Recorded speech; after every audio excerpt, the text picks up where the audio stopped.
Спи, младенец мой прекрасный, баюшки, баю. Тихо смотрит месяц ясный в колыбель твою.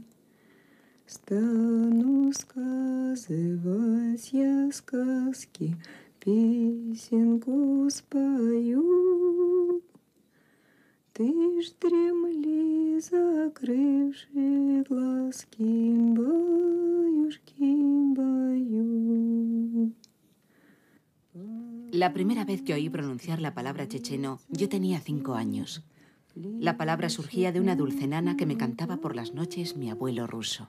Злой чечен ползет на берег, точит свой кинжал. Al dormirme, me sentía feliz por saberme protegida contra ese malvado checheno y su largo cuchillo. No era la única. En el ámbito soviético, miles y miles de niños se dormían con esta melodía, ya que era una nana muy conocida, con letra del poeta Lermontov. Los noticiarios soviéticos decían que los chechenos eran unas bestias salvajes que acabarían muriendo por culpa de la suciedad y de las enfermedades si el ejército rojo no se ocupaba algún día de civilizarlos.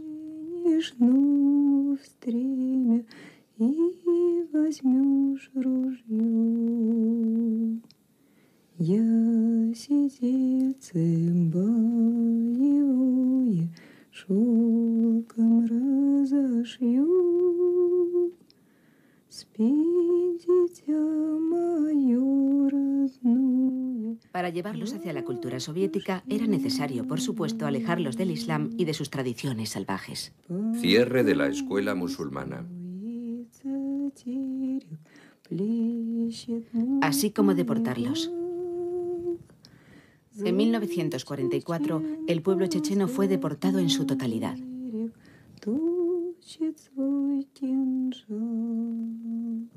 Los noticiarios decían que Stalin los había enviado a todos a vivir a Kazajstán, donde por fin eran felices. Y las imágenes mostraban a chechenos exultantes que aprendían a llevar una nueva vida.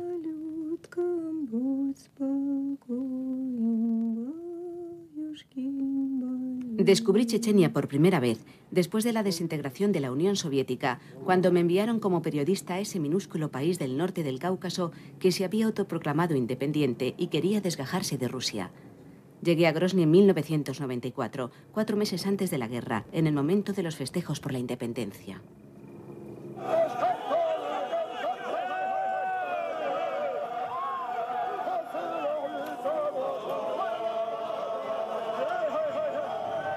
Que puedas vivir libre. Así se saludan los chechenos. Creían estar muy cerca de una libertad a la que aspiraban desde hacía siglos y muy lejos de los sufrimientos vividos bajo la hoz y el martillo. Yo ignoraba todavía que estaba filmando la última imagen de una Chechenia sin guerra.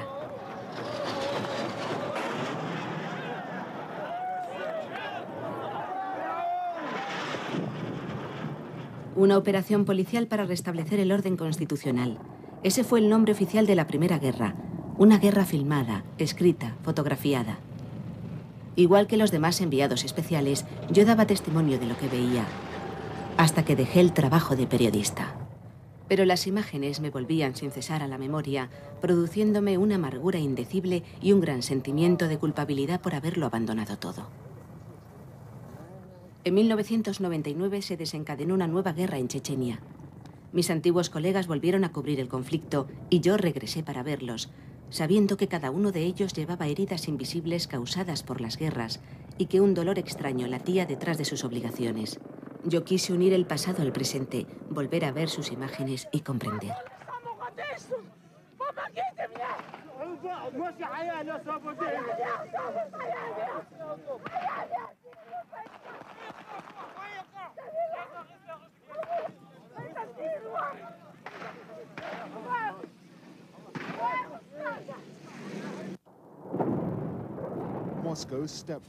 Moscú redobló los ataques. El gobierno ruso dijo que estaba atacando objetivos estratégicos, pero las pruebas reunidas sobre el terreno contaban una historia muy diferente. La brutalidad indiscriminada de los bombardeos de Chechenia ha planteado dudas acerca del futuro de la democracia en Rusia. 6 semanas después de iniciar la guerra en Chechenia, Rusia tiene la esperanza de convencer a Occidente de que Chechenia es un asunto interno de Moscú, el trágico precio que había que pagar para preservar la integridad territorial rusa. Esto ha hecho que Occidente se enfrente a un dilema. Ha apoyado al presidente Yeltsin porque parecía el mejor hombre para asegurar el éxito de las reformas, pero mientras que la sombra de Chechenia planea sobre Rusia, ese punto de vista cada vez resulta más dudoso. Robert Parsons desde Chechenia para la BBC. Robert Parsons, corresponsal de la BBC, es doctor en ciencias políticas, especializado en la historia contemporánea de Rusia. Y desde que estalló esta guerra, la analiza para la televisión, la prensa y la radio británicas. En la oficina de la BBC de Moscú, encerrado en medio de una montaña de cintas de vídeo, me encontré con un hombre cuyas dudas eran igual de fuertes que sus certezas, como si el hecho de aproximarse a esta guerra le hundiese cada día más en unas tinieblas insondables.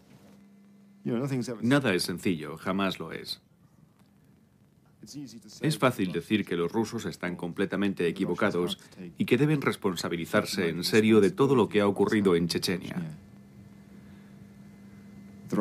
Yo pienso que el gobierno de Rusia se comportó de una forma absolutamente irresponsable al iniciar la guerra. Pienso que al gobierno ruso todavía le quedaban muchas opciones y alternativas que podrían haber evitado el derramamiento de sangre. Pienso que al principio de la guerra lo que empujó a los rusos al combate fueron el orgullo y la arrogancia. Pero la guerra llegó en un mal momento para Rusia, el momento de la ruptura del imperio, el de la humillación. El orgullo de Rusia se vio golpeado y era evidente que no podían enfrentarse a la posibilidad de una nueva humillación en Chechenia. Así que decidieron atacar y demostrar que el Estado seguía siendo fuerte.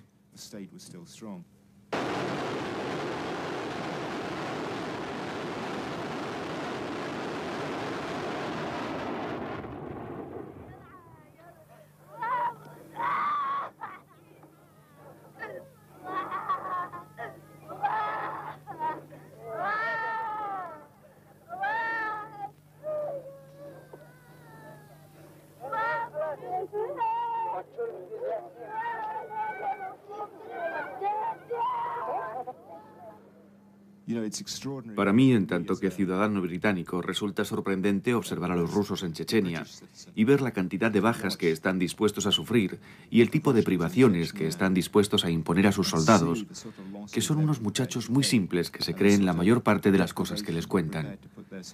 Lo que saben de Chechenia es lo que el Estado quiere contarles acerca de Chechenia, de modo que están convencidos de que este es un país de bandidos.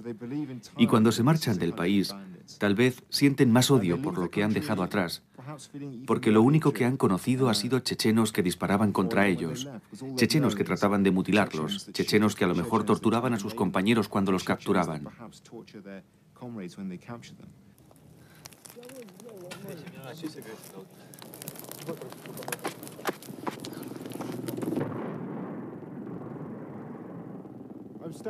Estoy en el centro de Grozny tras el bombardeo más intenso que ha sufrido esta ciudad desde que comenzó el conflicto. Los aviones rusos pasaron al menos 5 veces por encima de la ciudad lanzando sus bombas. En el mismo lugar donde me encuentro han muerto al menos 2 personas, transeúntes inocentes y muchas más han resultado heridas. En un sentido, la Primera Guerra fue para mí mucho más emotiva.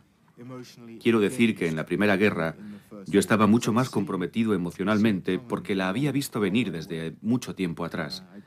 Cuando empezó ya llevaba aquí 3 o 4 meses y tenía la sensación de que iba a estallar una guerra. Había hablado con ciudadanos chechenos y sentía que eran conscientes de que se iba a producir un conflicto y que era imposible evitarlo. De modo que aquí reinaba una cierta sensación de tragedia que hasta cierto punto yo lamentaba y con la que simpatizaba. Además, en la Primera Guerra la resistencia chechena tenía algo de heroico.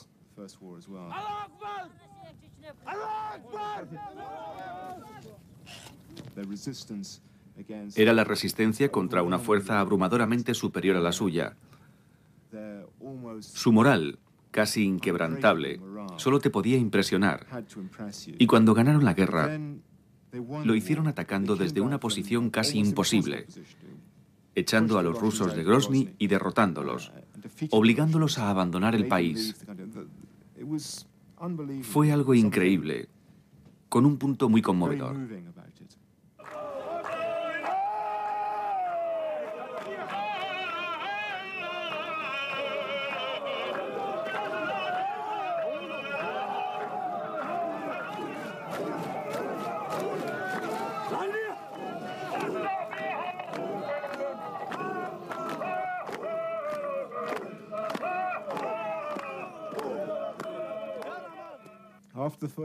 Después de la Primera Guerra, Chechenia se convirtió en un cenagal en el que podía ocurrir cualquier cosa, en el que ocurrían las cosas más atroces y en el que parecía que todo el mundo estaba implicado, de una u otra forma, en el comercio de vidas humanas. Toda la imagen de Chechenia perdió brillo. Mucha gente había tenido la impresión de que se trataba de algo muy especial, de una sociedad aparte, pero en realidad se convirtió en algo muy feo durante el periodo de independencia.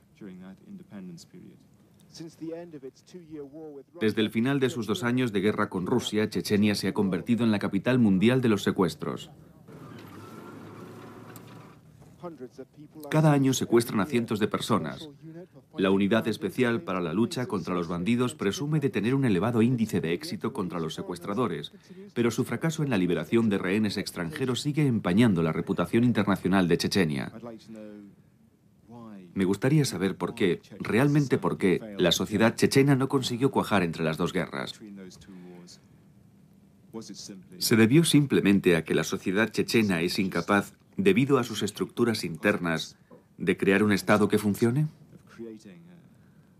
¿O se debió a que la guerra destruyó la sociedad y a que el Estado ruso estaba interesado desde el principio en desestabilizar cualquier intento checheno de crear un Estado estable?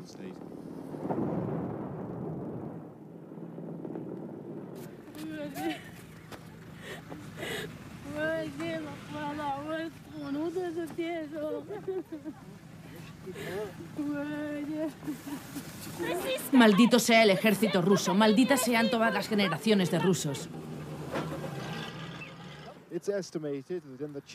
Se calcula que en la guerra de Chechenia de 1994 a 1996 murieron 80.000 personas. 3 años después, las bombas siguen cayendo otra vez sobre bandidos chechenos, según el gobierno ruso, y sobre civiles chechenos inocentes, según testigos presenciales. Una oleada de explosiones sembró el terror en varias ciudades rusas y mató a cerca de 300 personas. El gobierno culpó a los chechenos y juró venganza.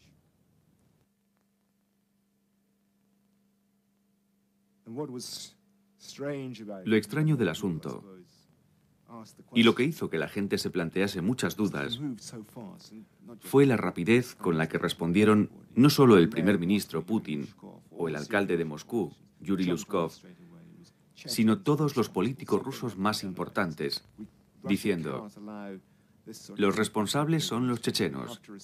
Hay que hacer algo. Los rusos no podemos permitir que se haga algo así en nuestro territorio. Tenemos que responder de inmediato.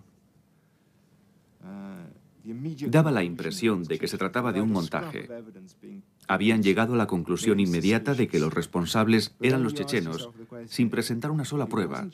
Y eso daba que pensar. Te preguntabas, si no han sido los chechenos y han llegado a esta conclusión tan deprisa, ¿no será posible que lo hayan preparado todo ellos mismos? Es decir, ¿ha permitido el Estado que suceda esto? ¿Ha permitido, y hasta cierto punto lo ha organizado, que estos bloques de viviendas vuelen por los aires y que mueran 300 personas? Pero si seguías esa línea de pensamiento, no sabías a dónde irías a parar.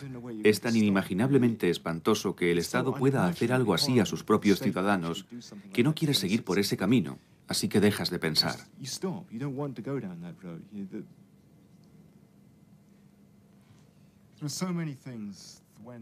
En Chechenia ocurrieron muchísimas cosas para las que nadie tiene una respuesta. Yo no voy a decir que sé lo que pasó.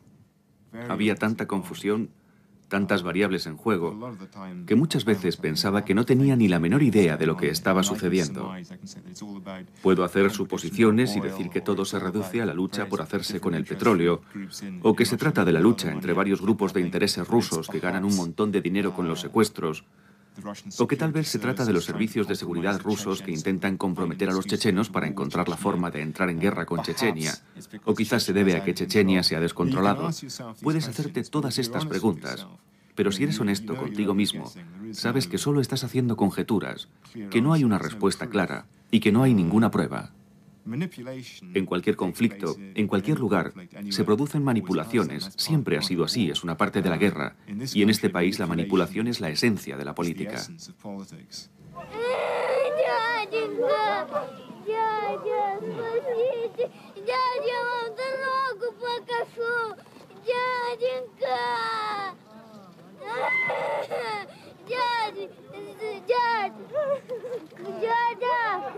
Квартира 22.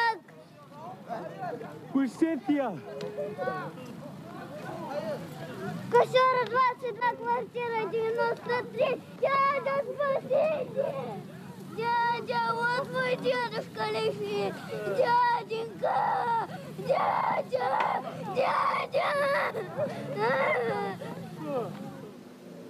Дядя, спасите! Дядя, вот мой дедушка лежит. Дяденька! Igual que en la época de mi infancia soviética, la manipulación y la propaganda son aquí el pan nuestro de cada día. En medio de estas gentes que siguen creyendo en lo que les cuentan, yo buscaba a Stanley Green, fotógrafo americano, antiguo discípulo de Eugene Smith. Pasó de la fotografía artística a la realidad de la guerra y trabaja en París para la agencia VU. Llegó a Chechenia en el año 93, sin conocer ni el país ni a sus gentes. Una vez me dijo, en esa época todavía fotografiaba la vida en Chechenia. Ahora fotografía la muerte, como si todos los cuerpos rígidos, inmóviles, testimonio de una horrible realidad, pudiesen romper el inconcebible silencio del mundo.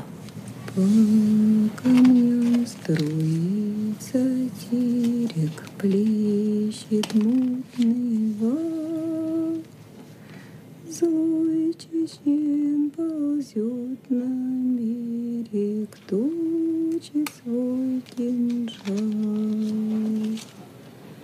Мой отец твой старый воин, закален в бою.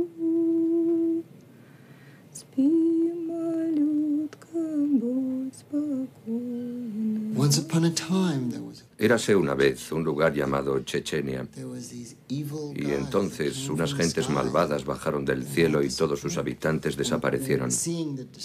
Ver aquella destrucción, la destrucción verdadera, era increíble. El palacio presidencial, reducido a escombros el año 2000. Antes de venir, cada vez que veía Chechenia, se me partía el corazón. Grozny me parte el corazón.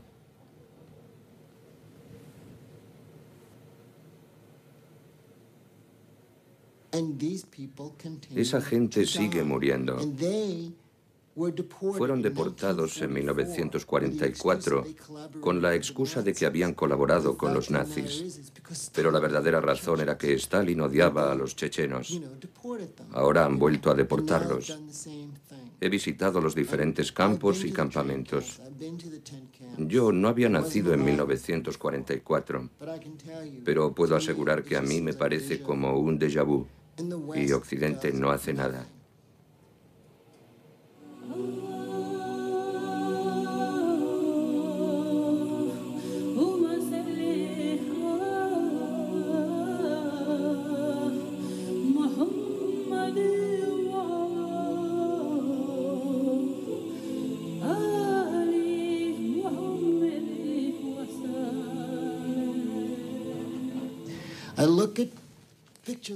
Miro fotos como esta de un hombre, de unos hombres, de otros hombres, y todos han muerto. ¿Pero por qué?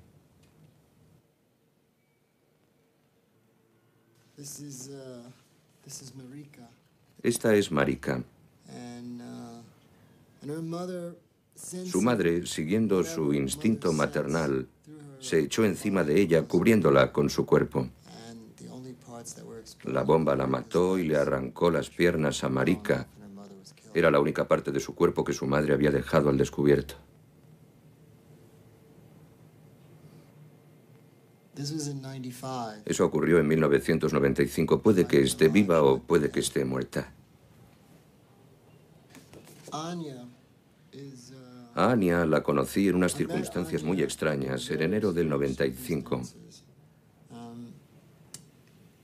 in 95, January 95. Era una nadadora olímpica que se entrenaba en Moscú Training in Moscow. And y que volvió a casa cuando estalló la guerra. she was very frustrated that Se sentía muy frustrada por no poder hacer nada. Así que se disfrazó de muchacho y se fue a luchar. Eso fue al principio de la guerra. Cuando la hirieron, descubrieron por primera vez que era una chica. Así que la guerra terminó para Anya y entonces se hizo saboteadora. Iba de un lado a otro robando explosivos y poniendo bombas. Entonces me marché del país. Y cuando volví en el 97, Anya solo me dijo: tienes que hacerte musulmán porque si no tendré que matarte. Y lo decía en serio, muy convencida, porque entre los años 96 y 97 se había dejado atrapar completamente por las redes del fanatismo religioso. Ahí estaba esa chica que toda su vida había soñado con nadar en las Olimpiadas representando a Rusia y que ahora se iba a pasar el resto de su vida pensando en matar a los rusos. Si siguen haciendo lo que están haciendo aquí, se puede decir que los rusos están creando una nación de terroristas. Lanzan cohetes y misiles sobre ciudades y bosques a ciegas de forma indiscriminada, porque sospechan que hay movimiento. Y luego descubren que han asesinado a un grupo de escolares que estaban siguiendo un atajo para ir a clase. Pero nunca informan de lo ocurrido, porque no hay pruebas verificadas.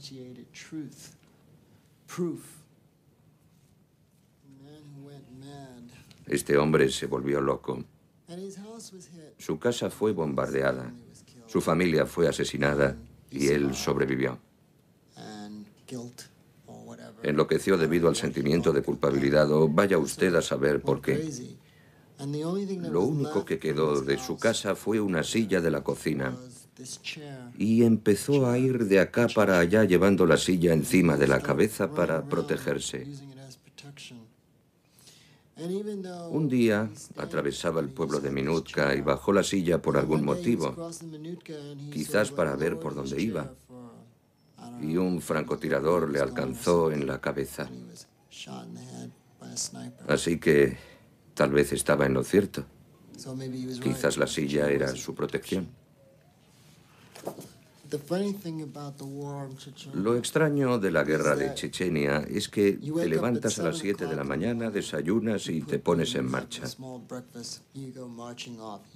Vas andando a la guerra y mientras caminas las bombas se acercan cada vez más y más.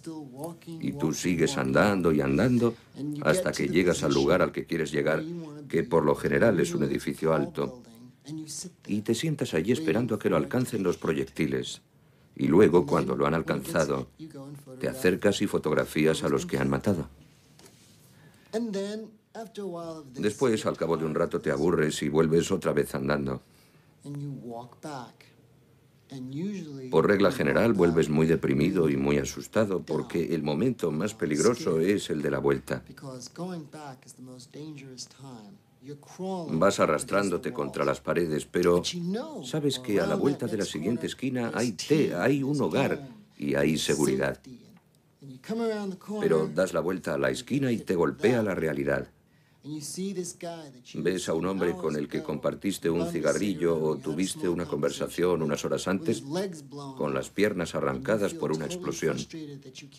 Y te sientes totalmente frustrado porque no puedes ayudarle y porque te sientes como un pedazo de mierda.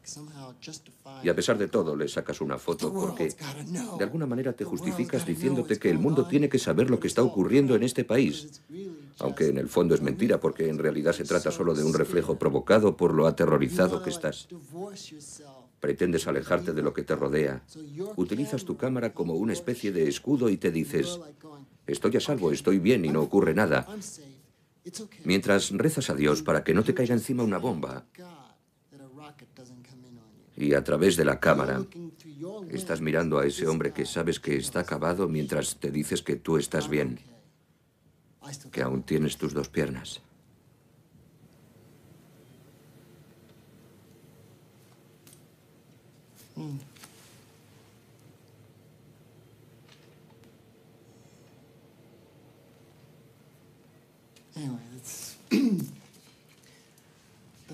Esa es la historia. ¿Puedo descansar un rato? Gracias.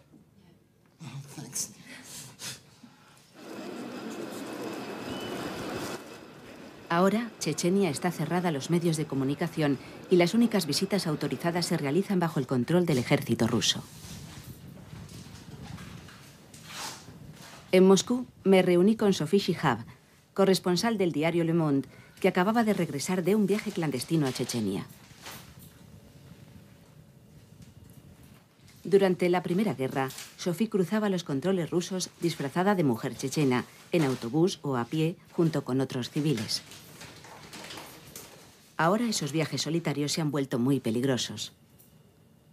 Sophie, que se dedica a la prensa escrita, no hace fotografías. Solo estos cuadernos, que rellena con una mano a veces temblorosa, cuentan lo que ha visto.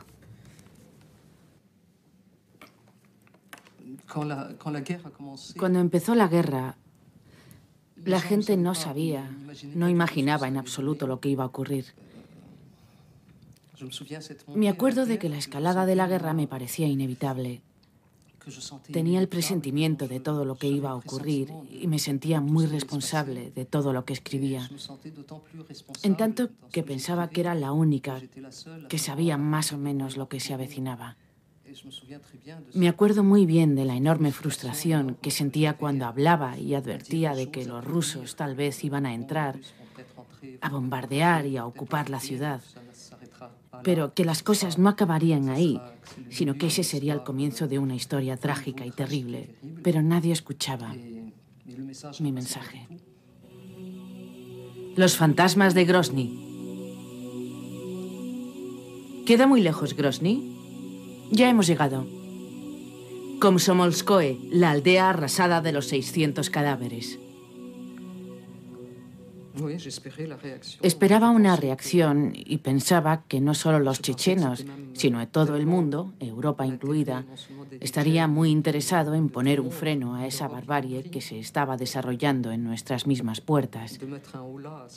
Y no solo en nuestras puertas, ya que hoy día Rusia es miembro del Consejo de Europa. Me parecía inimaginable que no se pudiera desarrollar un plan para acabar con la situación, pero el caso es que siguieron con una venda en los ojos. Los gritos de los hombres a los que les rompen todo lo que les pueden romper.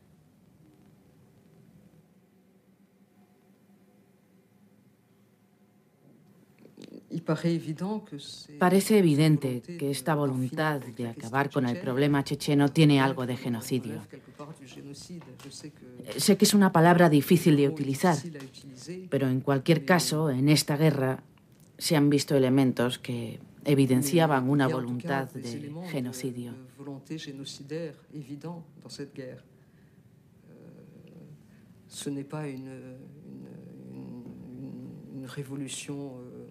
No se trata de una revolución autodestructiva, sino de la voluntad de unos elementos ajenos a un pueblo de acabar con ese pueblo. Chechenia, los campos del terror. Consejo de Europa, el voto de Rusia.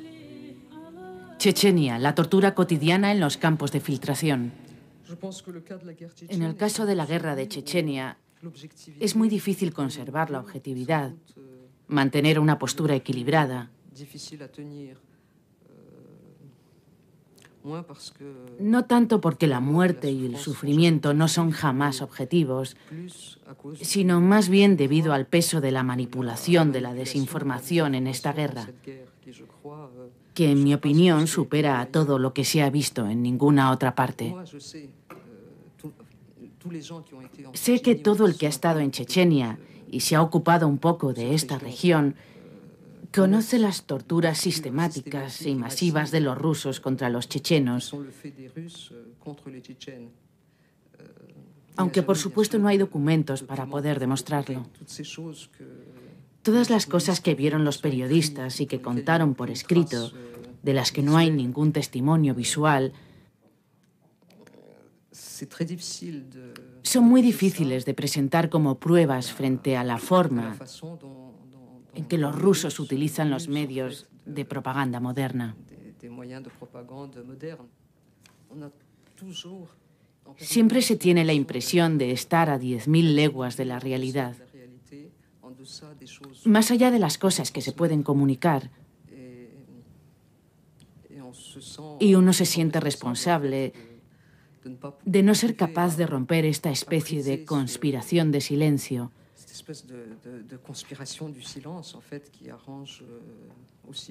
que incluye tanto a muchos gobiernos occidentales como, en una medida aún mayor, al Kremlin.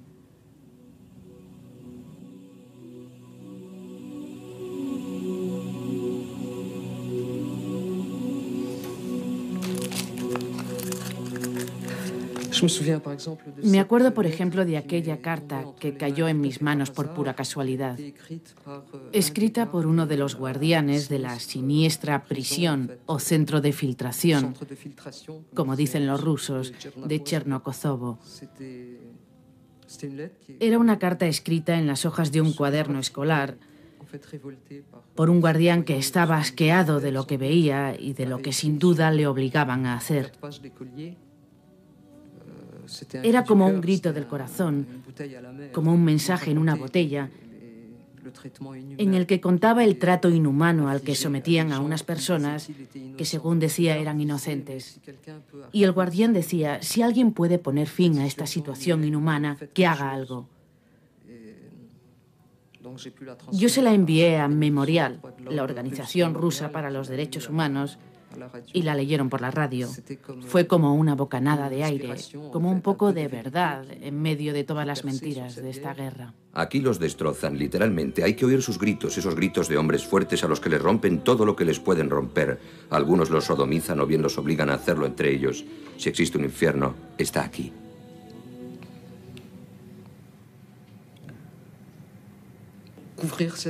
Cubrir esta guerra es una frustración y una decepción permanente.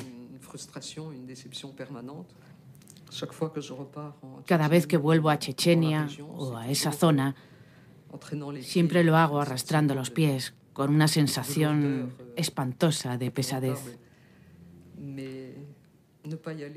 Aunque el no ir allí me pone en un estado todavía peor.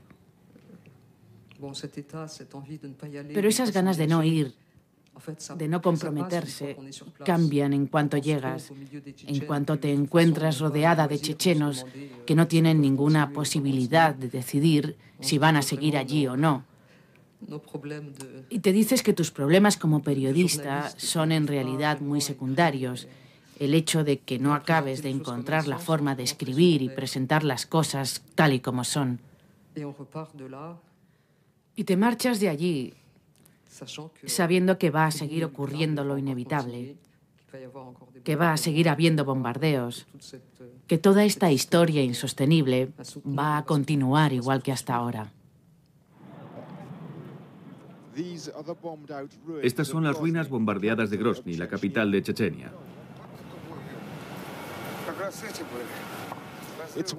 Aquí fue donde vieron por última vez a Andrei Babitsky antes de caer en manos de las autoridades militares rusas y desaparecer. Era periodista de la emisora Radio Liberty, patrocinada por los Estados Unidos, y se había convertido en un incordio para Moscú. El Kremlin temía que sus informes desde la zona de Chechenia, controlada por los rebeldes, pudiera socavar sus esfuerzos para orquestar la cobertura informativa del conflicto. Los rusos tardaron 2 semanas en admitir que le habían arrestado con la excusa de que no tenía la acreditación militar adecuada para trabajar en Chechenia. En una manifestación celebrada en Moscú, organizada por algunos de los principales periodistas rusos, cientos de personas exigieron que el gobierno devolviera a casa al señor Babitsky. Pero el día 3 de febrero, un vídeo grabado por los servicios de seguridad rusos mostraba cómo era entregado a unos supuestos luchadores chechenos a cambio de prisioneros de guerra rusos. Moscú dijo que había decidido lavarse las manos respecto a su caso. Todavía me acuerdo de un sentimiento de desgracia inevitable al enterarme de la desaparición de Andrei Babitsky en Chechenia en enero de 2000. Andrei, profundamente ruso de alma, se convirtió en un extranjero dentro de su país natal. Era un periodista de radio que había cogido la cámara con la convicción de que la palabra ya no bastaba como prueba, que vio el abismo desesperante del despotismo en Chechenia y le resultó imposible vivir en Rusia.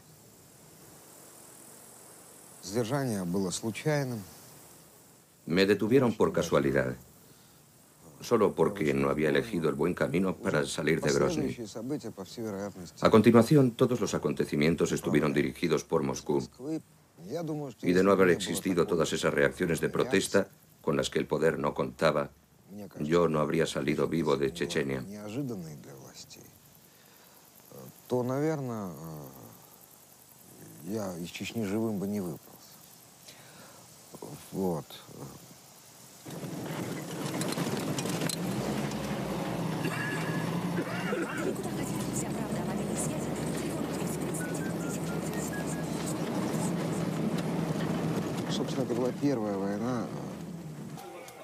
Para mí, la Primera Guerra alcanzó unos niveles de crueldad muy grandes, enormes. Vi toda una ciudad arrasada y un número inaudito de civiles masacrados. Y todo eso ocurría en el país donde yo vivía.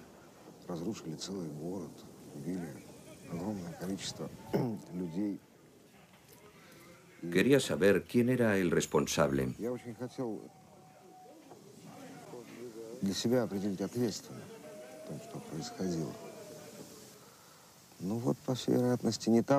¿Dónde están los responsables de tantas muertes? ¿Dónde están los responsables de esta violencia que se ha instaurado como norma?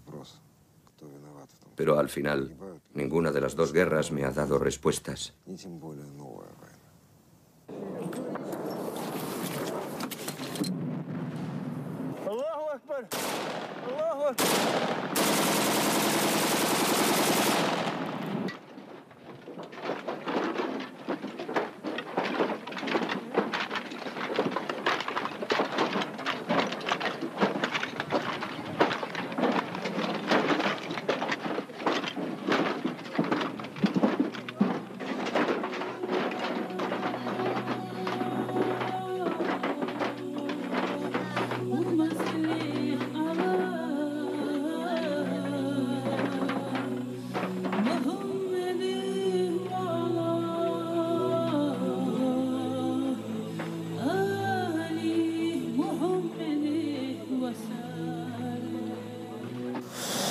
Ну, здесь, по-моему, тоже нет ничего сложного. Ну, представьте себе, город Грозный.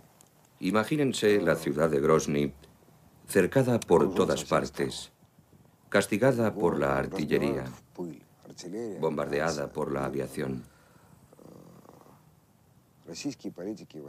Los políticos y los militares rusos afirmaban que los civiles habían abandonado la ciudad.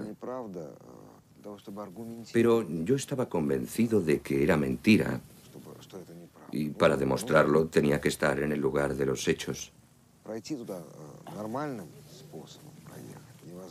Era imposible llegar allí por carretera. Tuve que viajar por caminos de montaña.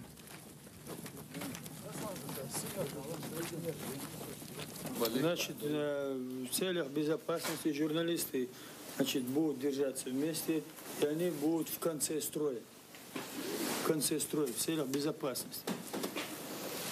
Впереди будут идти разведчики и проводники. Алейкум биль-му'минина. Хауфун. Рахимун. Фаин таваллау. فقل لا إله إلا هو عليه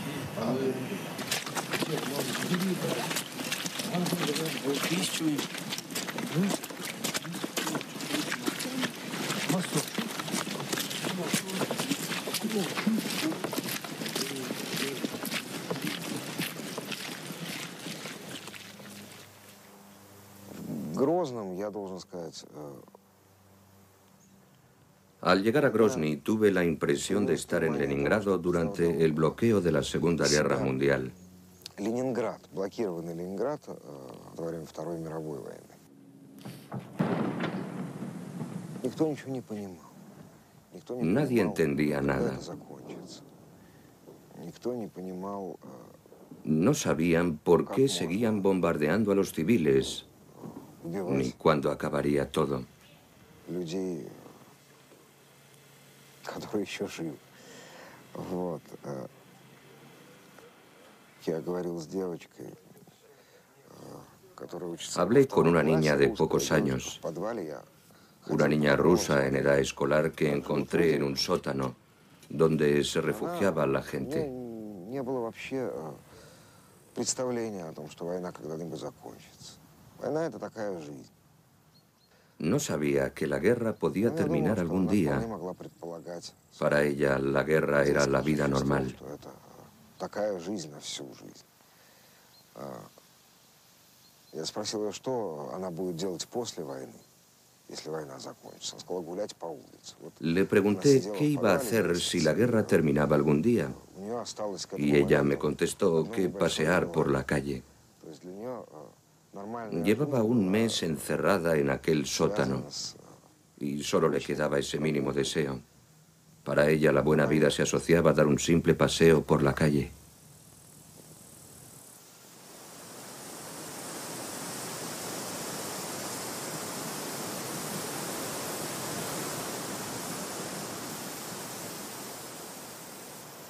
Ну вот об уровне жестокости этой войны может, наверное, Voy a свидетельствовать contarles хотя un бы detalle такой más факт. para explicar la Прошлую crueldad военную de esta кампанию, guerra.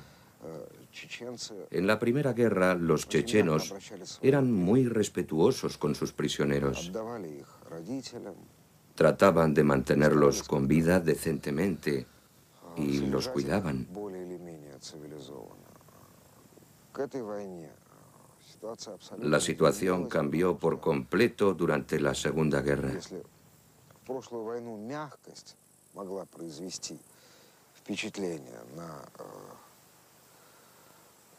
российское общественное мнение, как-то повлиять. Si durante la Primera Guerra se pensaba que el respeto a los prisioneros podría producir un efecto positivo en la sociedad civil rusa, Ну, по крайней con la мере, Segunda в начале Guerra, por el contrario, войны los chechenos se convencieron de que solo la crueldad podía tener un eco real entre los rusos. достучаться до Pensaban que cuantos más cadáveres se enviaran de vuelta a Rusia, más sencillo resultaría poner fin a esta guerra. проще будет остановить войну.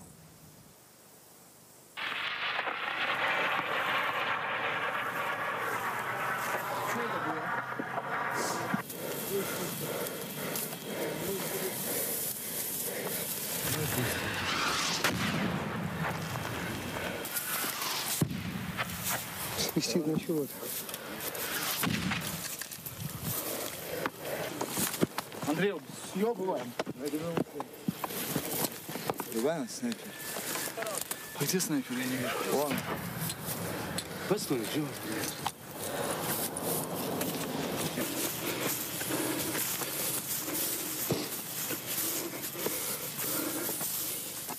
Только правду.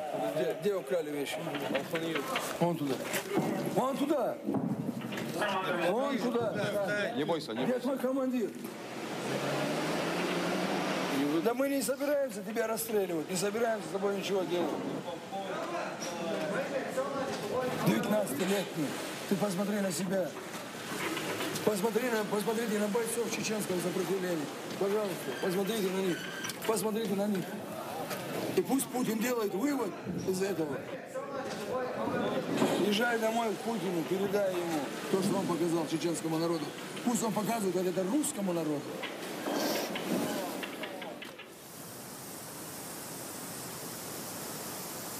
У меня есть ощущение, что я живу немножко в другой стране. Не в той, из No которой reconozco a mi país. Ya no es el país que yo dejé. Страна может Un país que жить tolera estas atrocidades no puede ser mi patria. и мириться с такой жестокостью. То значит, это не моя страна. No le veo ningún sentido a lo que hacía antes. Los resultados de todos mis esfuerzos han sido destruidos. No entiendo por qué fui a Grozny, por qué hice todo ese trabajo.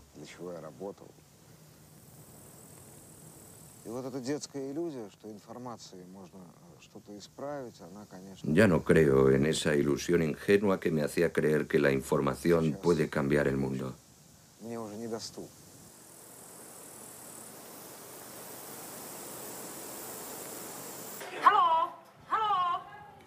Esta es la imagen que conservaba de Petra cuando dictaba un artículo por teléfono. Petra Procházková es checa. Filmaba para la agencia Epicentrum. Escribía para el diario Lidový noviny y hablaba por la radio. La conocí el día de mi llegada a Chechenia, cuando se celebraban los festejos por la independencia. Sola con su cámara, despreciando todos los peligros y todas las prohibiciones, ella lo cubrió todo, desde la fiesta hasta la destrucción. Hoy, Petra ha decidido regresar a Chechenia para ocuparse de unos huérfanos en Grozny. Para poder verla otra vez, he tenido que viajar clandestinamente a Grozny, a esa ciudad prohibida y cerrada a todas las miradas.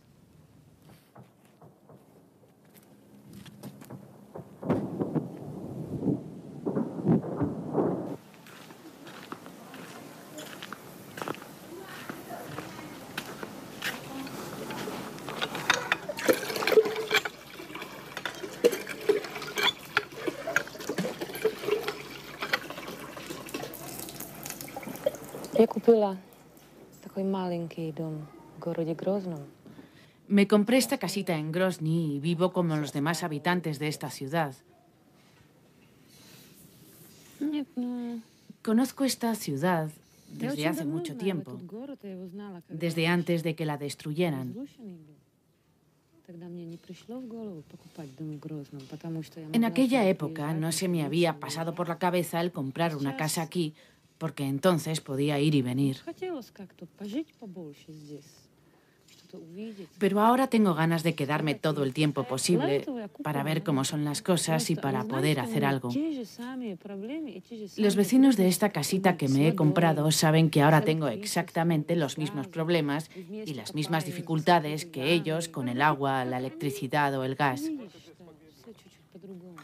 Trabajamos todos juntos para resolver nuestros problemas.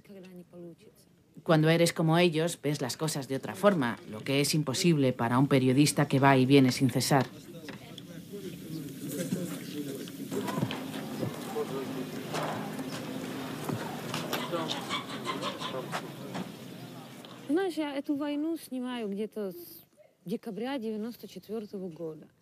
He filmado esta guerra desde hace muchos años, desde el 94. Venía, me marchaba, trataba de filmar las explosiones, los desastres, porque de alguna manera me pedían esas imágenes. Cuantos más cadáveres aparecían en las fotos, más les gustaban. Siempre pedían lo mismo, pero esta situación dura ya desde 1994.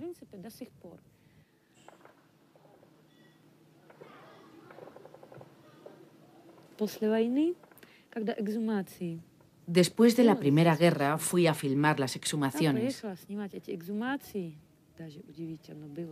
Era terrorífico ver la cantidad de gente que había quedado enterrada.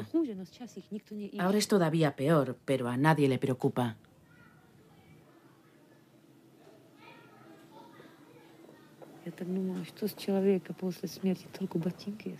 Solía pensar, ¿qué queda de un ser después de morir? ¿Nada más que sus zapatos? Y me sorprendía a mí misma pensando, esa es una buena toma, esos grandes zapatos nuevos en primer plano y detrás lo que queda de ese hombre. Muy simbólico, ¿verdad? En cada filmación había gente que venía a ayudarme y me preguntaban, ¿por qué haces esto? ¿Crees que nos va a ayudar? Desde luego en Europa verán las imágenes, pero luego, ¿qué harán?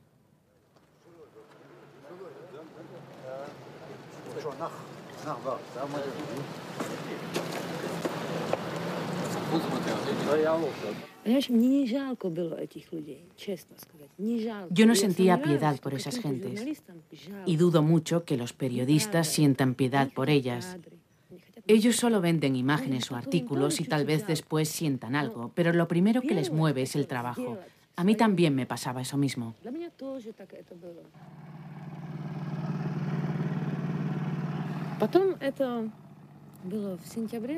Luego, en septiembre del año pasado, en Dagestán, iba en un carro blindado ruso que voló por los aires al pisar una mina.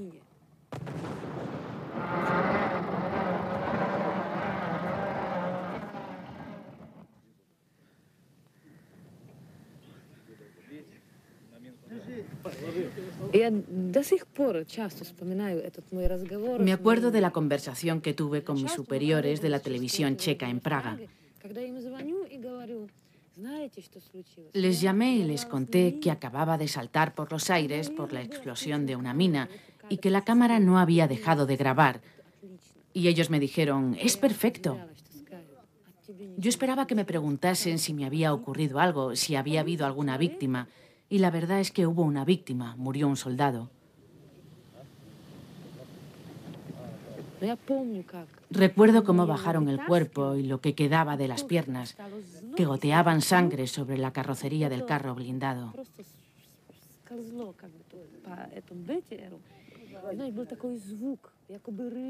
Producía un ruido como el de un pescado arrastrado por el suelo, un ruido abominable, y dejaba tras de sí un rastro de sangre. No tenía piernas, sino unos jirones de carne, y era como si pasaran una esponja ensangrentada por encima de la superficie del carro de combate. Yo lo filmé cuando exhaló el último suspiro y esa muerte me reveló una cosa espantosa. Como ser humano, tú lloras a la gente que muere delante de tus ojos, pero la parte de periodista que hay en tu interior te dice: esta gente moriría de todos modos. La única diferencia es que muere delante de tu cámara. Pero es imposible pensar así. Y decidí que tenía que dejar el trabajo. La guerra no se terminaba nunca. Aquí tenía cada vez más y más amigos, gente cercana, algunos de los cuales han muerto y otros han sobrevivido, aunque no sé dónde están.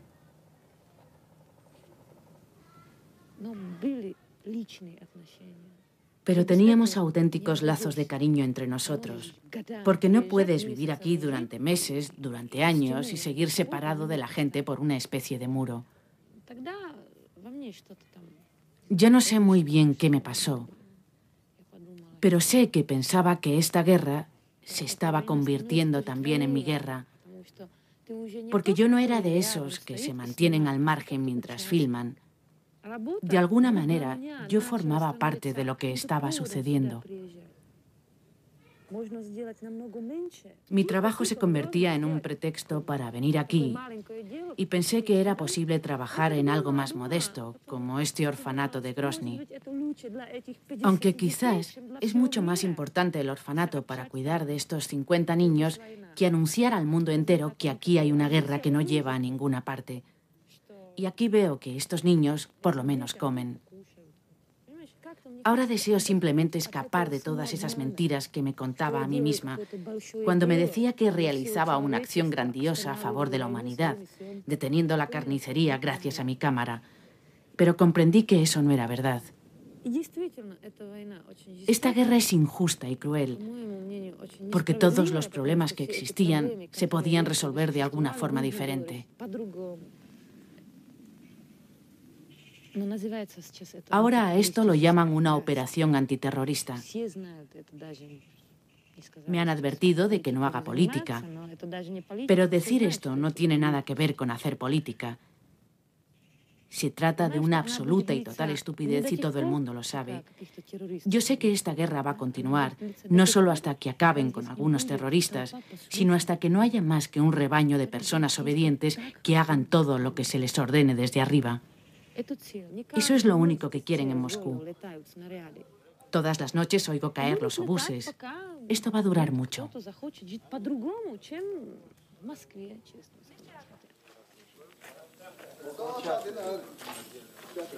Я вот эту батарею держал, чтобы она сюда далеко не La mentalidad imperialista de Rusia existe. Los resultados son las ruinas de una ciudad en la que en otro tiempo vivían 500.000 personas. Chechenia se ha convertido en una especie de mar de dolor, en una concentración de tragedias. Aquí no hay noticias alegres, hay muy pocas. Al atardecer te reúnes con los vecinos, tomas té y tratas de reírte y de pasarlo bien, pero al final siempre vuelves a lo mismo. ¿Qué ha sido de tal o cual vecino? ¿Ha desaparecido? ¿Ha sido torturado? ¿Ha muerto? ¿Lo han enterrado? Habrá que desenterrarlo mañana y la noche cae encima de ti. Hoy la situación parece tranquila. El sol brilla y todo tiene un aspecto normal. Pero mañana todo puede cambiar. ¿Quién sabe?